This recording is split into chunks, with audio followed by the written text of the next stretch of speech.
Horlama gerçekten sosyal bir felaket. İnsanlar genellikle horlayan insanın yanında durmak veya yatmak istemezler. Apne ise uykuda siz farkında olmadan nefesinizin durması olayıdır. Bu da sağlığınız için çok büyük bir tehlike. Yani bir genel tabir olarak evliliği bitiren horlama ve sağlığı bitiren apne olarak adlandırabiliriz. Horlama veya apne niye ortaya çıkar? Başta solunum, havanın girdiği ilk giriş deliğinden yani burundan başlar ve sorun ta gırtlak kapağına kadar devam eder. Burunda eğer kemikte eğrilik, et varsa, geniz eti varsa havanın geçişinde sorun olur. Ağza kalmak zorunda kalır. Ağızdan çok fazla volümde hava, burundan az volüm hava geçer ve damak arada kalarak titreşir. Ağız bölgesinde ise dilin kalın ve dil kökünün kalın olması çok büyük bir sorun ve bademciklerin gereğinden büyük olması. Bir de tabii ki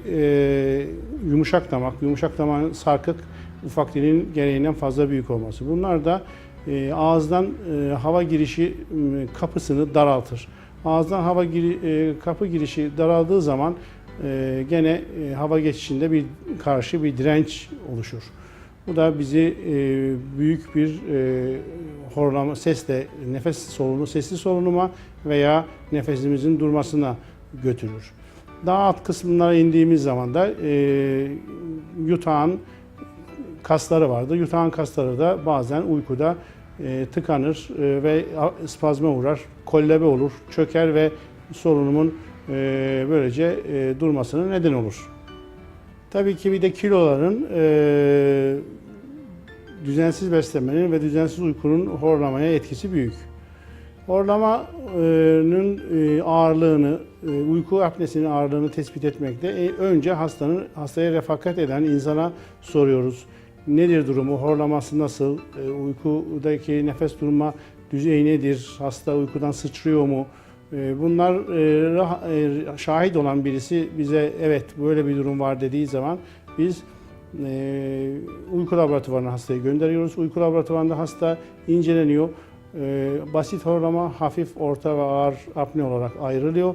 Basit horlama ve hafif apne hastalarına ameliyat öneriyoruz. Ameliyat yapıyoruz.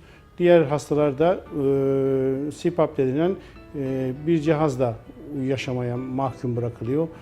Bu ameliyat yöntemlerinden tabii ki burun tıkanıklığı için, burun ameliyatları, boğaz sorunları için de boğaz ameliyatları rahatlıkla yapılmakta ve başarılı sonuçlar elde etmekteyiz.